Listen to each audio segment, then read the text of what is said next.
Hello everyone, welcome back to another video. जैसा कि हम सब जानते हैं, संहिता अध्ययन का एग्ज़ाम 4 अप्रैल को है और हम अभी भी कंफ्यूज हैं कि हमने मोस्ट एक्सपेक्टेड क्वेश्चंस कर लिए या फिर नहीं। तो ये वीडियो आपके लिए, क्योंकि आज की वीडियो में हम कवर करने जा रहे हैं वो सारे एक्सपेक्टेड क्वेश्चंस जो हमें अपने एग्ज़ाम में देखने को मिल सकते हैं। और अगर आपने ये सारे इंपॉर्टेंट क्वेश्चंस अच्छे से कर लिए तो आपको संहिता में पास होने से कोई नहीं रोक सकता। तो चलो वीडियो को बिना किसी देरी के स्टार्ट करते हैं। सबसे इम्पॉर्टेंट क्वेश्चन जो हर साल पूछा जाता है वो है हमारा धारणीय और अधारणीय वेग। ये आपको 5 मार्क्स में भी आ सकता है। ऐसे पूछ सकते हैं कि धारणीय वेग का वर्णन करें या फिर अधारणीय वेग का वर्णन करें। लेकिन अगर ये क्वेश्चन आपको 10 मार्क्स में मिलेगा तो वो आपसे धारणीय और अधारणीय दोनों वेगों के बारे में पूछ सकते हैं। तो ये क्वेश्चन आपको बहुत अच्छे से प्रिपेयर होना चाहिए, ठीक है। फिर हम बात करते हैं चिकित्सा चतुष्पाद की। तो चिकित्सा चतुष्पाद बहुत ज़्यादा इम्पॉर्टेंट है, आपको ये क्वेश्चन बिल्कुल भी नहीं छोड़ना है। ये आपको 10 मार्क्स में देखने को मिल सकता है, ठीक है।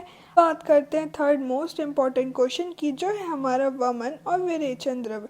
तो चरक संहिता में हमारा चैप्टर है जिसमें हमें द्रव्यों के बारे में बताया गया है, वमन द्रव्य और विरेचन द्रव्य के बारे में। तो आपको 10 वमन और विरेचन द्रव्य के बारे में पता होना चाहिए, क्योंकि आपको 5 मार्क्स में पूछ लिया जाता है।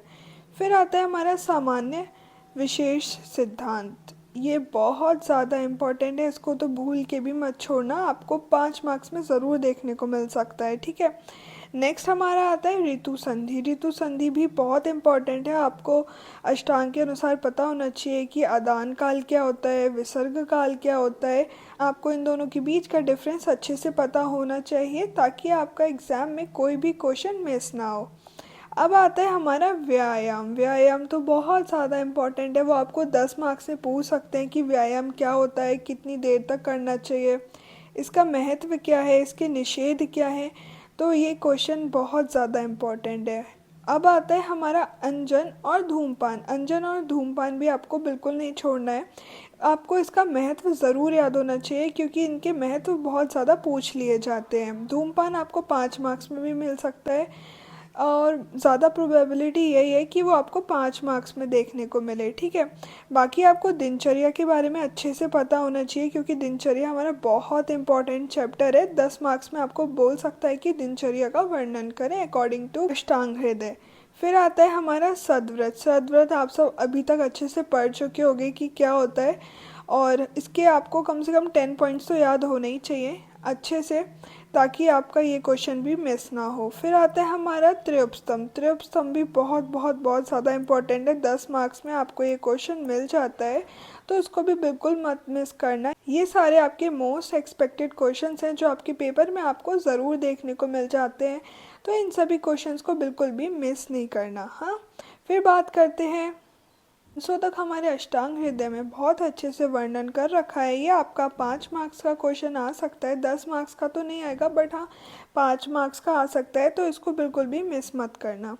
फिर आता है हमारा पंचपंचक। पंचपंचक हमारा आपने पदार्थ विज्ञान में भी पढ़ा होगा और ये हमारे चरक संहिता में भी है। ये आपको 5 मार्क्स में मिल सकता है, 10 मार्क्स में तो नहीं आएगा बट 5 मार्क्स में मिल सकता है। नेक्स्ट है हमारा धातु क्षय और वृद्धि। धातु क्षय और वृद्धि बहुत ज़्यादा इंपॉर्टेंट है क्योंकि हमने ये फिजियोलॉजी में भी पढ़ रखा है।